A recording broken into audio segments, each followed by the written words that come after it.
नमस्कार। आइए सुनते हैं विशंबरनाथ शर्मा कौशिक जी की लिखी कहानी रक्षा बंधन। माँ, मैं भी राखी बांधूंगी। श्रावण की धूमधाम है। नगरवासी स्त्री पुरुष बड़े आनंद तथा उल्लास से श्रावणी का उत्सव मना रहे हैं। बहनें भाइयों के और ब्राह्मण अपने यजमानों की राखियां बांध बांध कर चांदी कर रहे हैं। ऐसे ही समय एक छोटे से घर में 10 वर्ष की बालिका ने अपनी माता से कहा, माँ, मैं भी राखी बांधूंगी। उत्तर में माँ ने एक ठंडी सांस भरी और कहा, किससे बांधेगी बेटी? आज तेरा भाई होता तो। माता आगे कुछ न कह सकी। उसका गला रुध गया और नेत्र अश्रुपूर्ण हो गए। अबोध बालिका ने इठलाकर कहा, तो क्या भैया के ही राखी बांधी जाती है और किसी के नहीं? भैया नहीं है तो क्या अम्मा, मैं तुम्हें ही राखी बांधूंगी। इस दुख के समय भी पुत्री की बात सुनकर माता मुस्कुराने लगी और बोली, अरे तो इतनी बड़ी हो गई, भला कहीं माँ के भी राखी बांधी जाती है? बालिका ने कहा, वाह, जो पैसा दे उसी को राखी बांधी जाती है। माता, अरे कंगली, पैसे भर नहीं, भाई के ही राखी बांधी जाती है। बालिका उदास हो गई। माता घर का कामकाज करने लगी। घर का काम शेष करके उसने पुत्री से कहा, आ, तुझे नहला दूं? बालिका मुख गंभीर करके बोली, मैं नहीं नहाऊंगी। माता, क्यों, नहावेगी क्यों नहीं? बालिका, मुझे क्या किसी को राखी बांधनी है? माता, अरे राखी नहीं बांधनी है तो क्या, नहावेगी भी नहीं? आज त्योहार का दिन है, चल उठ नहा। बालिका, राखी नहीं बांधूंगी तो त्योहार काहे का? माता कुछ क्रुद्ध होकर, अरे कुछ सिड़न हो गई है, राखी राखी रट लगा रखी है, बड़ी राखी बांधने वाली है। ऐसे ही होती तो आज यह दिन देखना न पड़ता। पैदा होते ही बाप को खा गई, 2.5 बरस की होते होते भाई का घर छुड़ा दिया, तेरे ही कर्मों से सब नाश हो गया। बालिका बड़ी अप्रतिभ हुई और आंखों में आंसू भरे हुए चुपचाप नहाने को उठ खड़ी हुई। 1 घंटा पश्चात हम उसी बालिका को उसके घर के द्वार पर खड़ी देखते हैं। इस समय भी उसके सुंदर मुख पर उदासी विद्यमान है। अब भी उसके बड़े बड़े नेत्रों में पानी छलछला रहा है। परंतु बालिका इस समय द्वार पर क्यों? जान पड़ता है वह किसी कार्यवश खड़ी है, क्योंकि उसके द्वार के सामने से जब कोई निकलता है तब वह बड़ी उत्सुकता से उसकी ओर ताकने लगती है, मानो वह मुख से कुछ कहे बिना केवल इच्छा शक्ति ही से उस पुरुष का ध्यान अपनी ओर आकर्षित करने की चेष्टा करती थी। परंतु जब उसे इसमें सफलता नहीं होती तब उसकी उदासी बढ़ जाती है। इसी प्रकार 1 2 3 करके कई पुरुष बिना उसकी ओर देखे निकल गए। अंत को बालिका निराश होकर घर के भीतर लौट जाने को उद्यत ही हुई थी कि एक सुंदर युवक की दृष्टि, जो कुछ सोचता हुआ धीरे धीरे जा रहा था, बालिका पर पड़ी। बालिका की आंखें युवक की आंखों से जा लगी। न जाने उस उदास तथा करुणापूर्ण नेत्रों में क्या जादू था कि युवक ठिठक कर खड़ा हो गया और बड़े ध्यान से सिर से पैर तक देखने लगा। ध्यान से देखने पर युवक को ज्ञात हुआ कि बालिका की आंखें अश्रुपूर्ण हैं। तब वह अधीर हो उठा, निकट जाकर पूछा, बेटी क्यों रोती हो? बालिका इसका कुछ उत्तर न दे सकी, परंतु उसने अपना एक हाथ युवक की ओर बढ़ा दिया।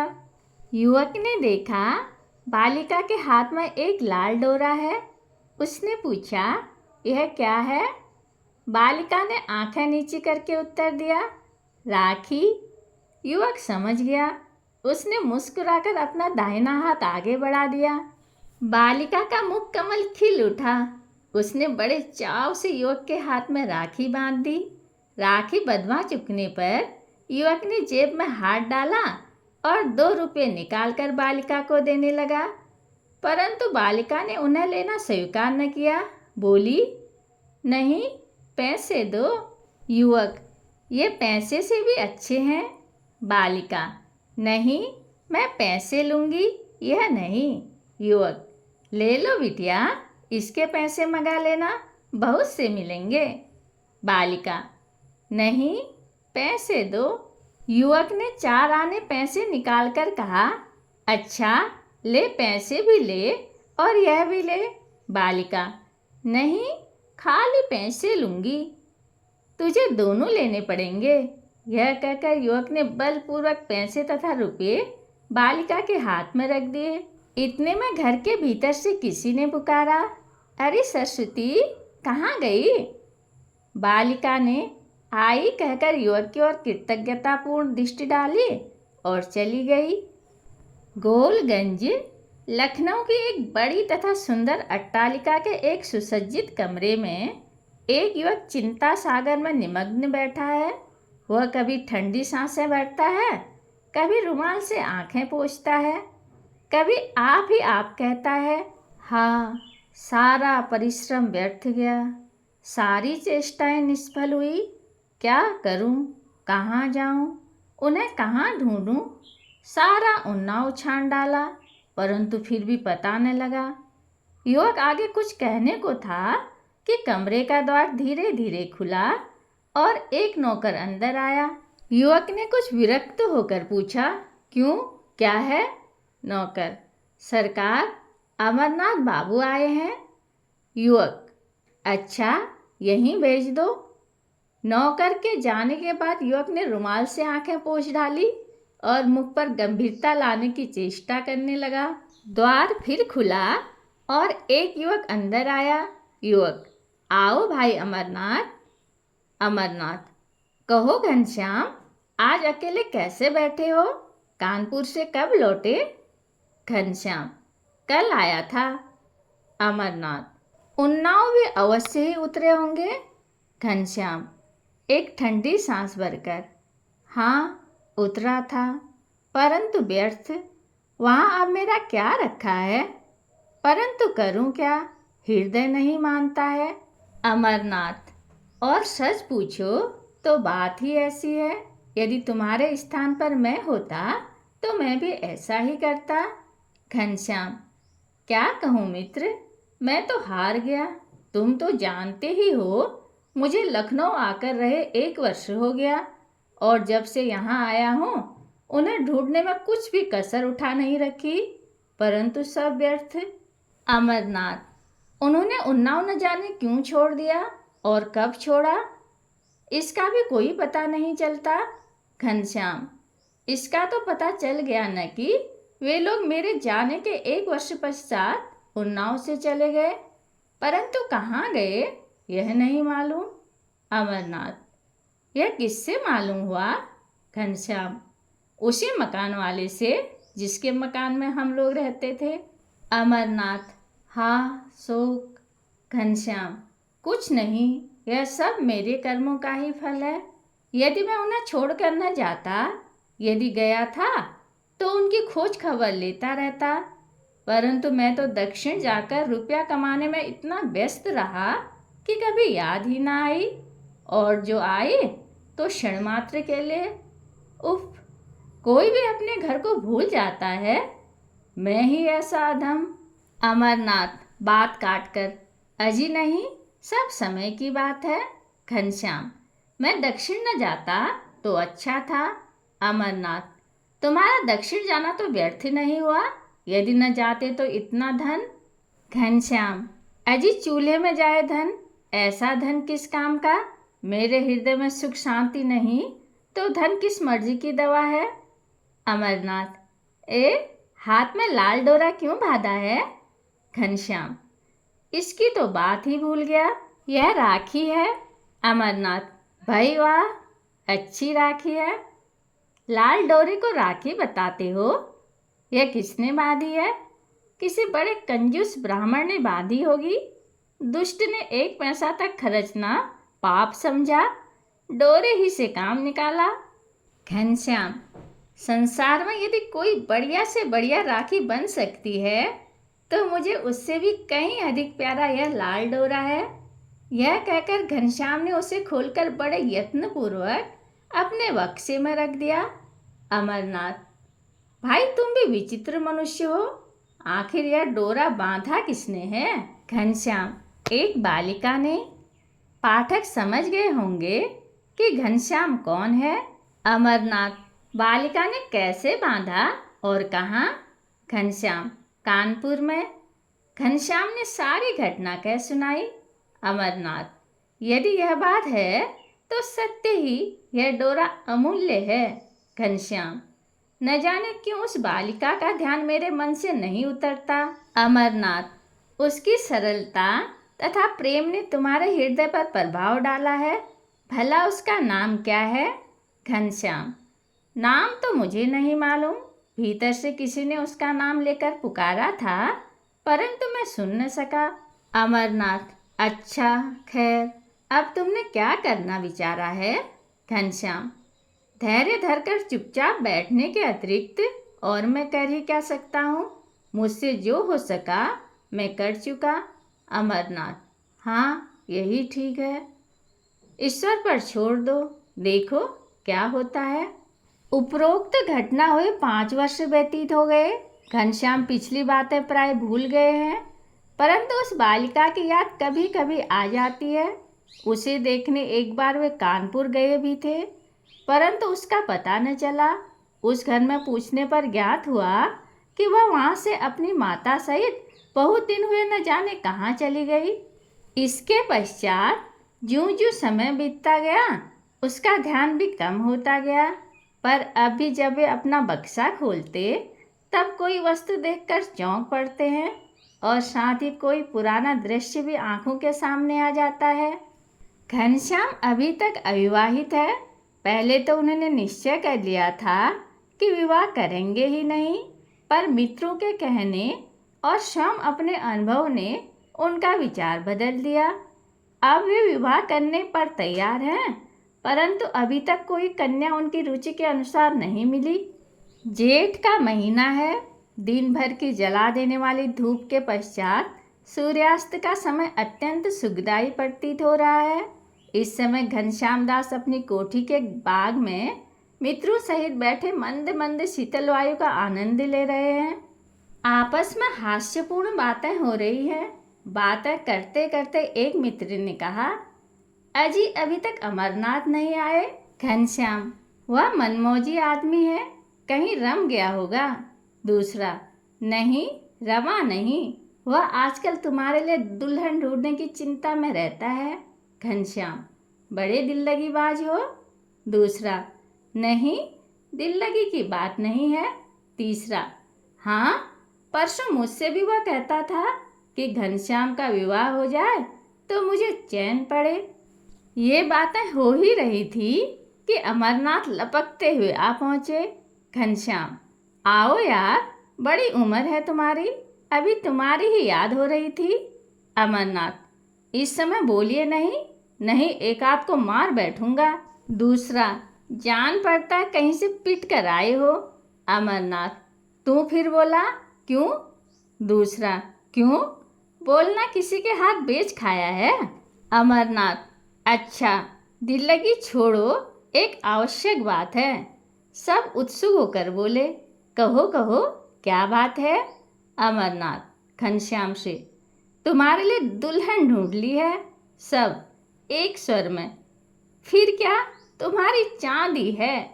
अमरनाथ, फिर वही दिल लगी यार, तुम लोग अजीब आदमी हो।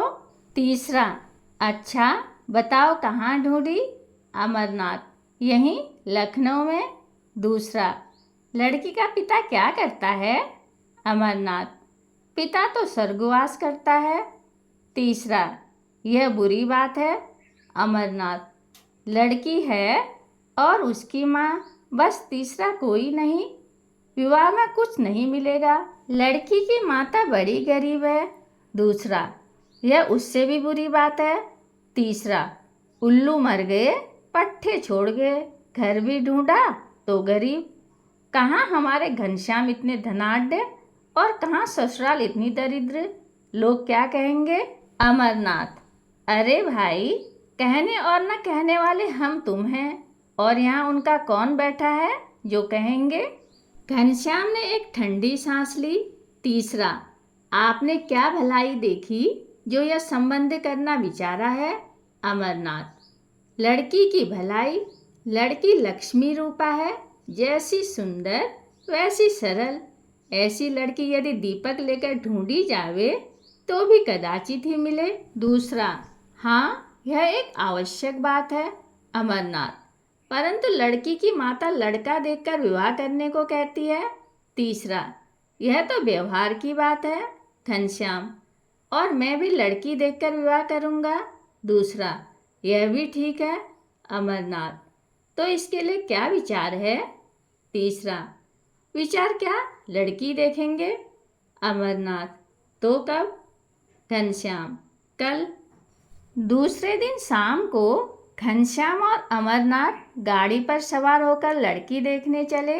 गाड़ी चक्कर खाती हुई पहियागंज की एक गली के सामने जाकर खड़ी हुई। गाड़ी से उतरकर दोनों मित्र गली में घुसे। लगभग 100 कदम चलकर अमरनाथ छोटे से मकान के सामने खड़े हो गए और मकान का द्वार खटखटाया। घनश्याम बोले, मकान देखने से तो बड़े गरीब जान पड़ते हैं। अमरनाथ, हाँ, बात तो ऐसी ही है, परंतु यदि लड़की तुम्हारे पसंद आ जाए तो यह सब सहन किया जा सकता है। इतने में द्वार खुला और दोनों भीतर गए। संध्या हो जाने के कारण मकान में अंधेरा हो गया था, अतएव ये लोग द्वार खोलने वाले को स्पष्ट न देख सके। एक दालान में पहुंचने पर ये दोनों चारपाइयों पर बिठा दिए गए और बिठाने वाली ने, जो स्त्री थी, कहा, मैं जरा दिया जला लूं। अमरनाथ, हाँ, जला लो। स्त्री ने दीपक जलाया और पास ही दीवार पर उसे रख दिया। फिर उनकी ओर मुँह करके वह नीचे चटाई पर बैठ गई, परंतु ज्यों ही उसने घनश्याम पर अपनी दृष्टि डाली, एक हृदय भेदी आह उसके मुंह से निकली और वह ज्ञान शून्य होकर गिर पड़ी। स्त्री की ओर कुछ अंधेरा था, इस कारण उन लोगों को उसका मुख स्पष्ट न दिखाई पड़ता था। घनश्याम उसे उठाने को उठे, परंतु ज्यों ही उन्होंने उनका सिर ऊपर उठाया और रोशनी उसके मुंह पर पड़ी, त्यों ही घनश्याम के मुख से निकला, मेरी माता, और वे भूमि पर बैठ गए। अमरनाथ विस्मित हो काष्ठवत बैठे रहे। अंत को कुछ क्षण उपरांत बोले, उफ, ईश्वर की महिमा बड़ी विचित्र है। जिनके लिए न जाने तुमने कहाँ कहाँ की ठोकरें खाई, वे अंत को इस प्रकार मिले। घनश्याम अपने को संभाल कर बोले, थोड़ा पानी मंगाओ। अमरनाथ, किससे मंगाऊं? यहाँ तो कोई और दिखाई ही नहीं पड़ता, परंतु हाँ, वह तुम्हारी। कहते अमरनाथ रुक गए। फिर उन्होंने पुकारा, बिटिया, थोड़ा पानी दे जाओ, परंतु कोई उत्तर न मिला। अमरनाथ ने फिर पुकारा, बेटी, तुम्हारी माँ अचेत हो गई है, थोड़ा पानी दे जाओ।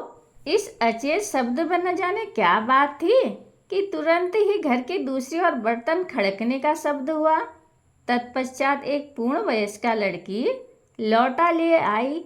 लड़की मुँह कुछ ढके हुए थी।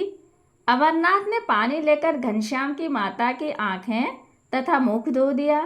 थोड़ी देर में उन्हें होश आया। उन्होंने आंखें खोलते ही फिर घनश्याम को देखा। तब वह शीघ्रता से उठकर बैठ गई और बोली, मैं क्या स्वप्न देख रही हूँ? घनश्याम, क्या तू मेरा खोया हुआ घनश्याम है या कोई और? माता ने पुत्र को छाती से लगा लिया और अश्रु बिंदु विसर्जन किए, परंतु ये बिंदु सुख के थे अथवा दुख के, कौन कहे। लड़की ने यह सब देख सुनकर अपना मुंह खोल दिया और भैया भैया कहती हुई घनश्याम से लिपट गई।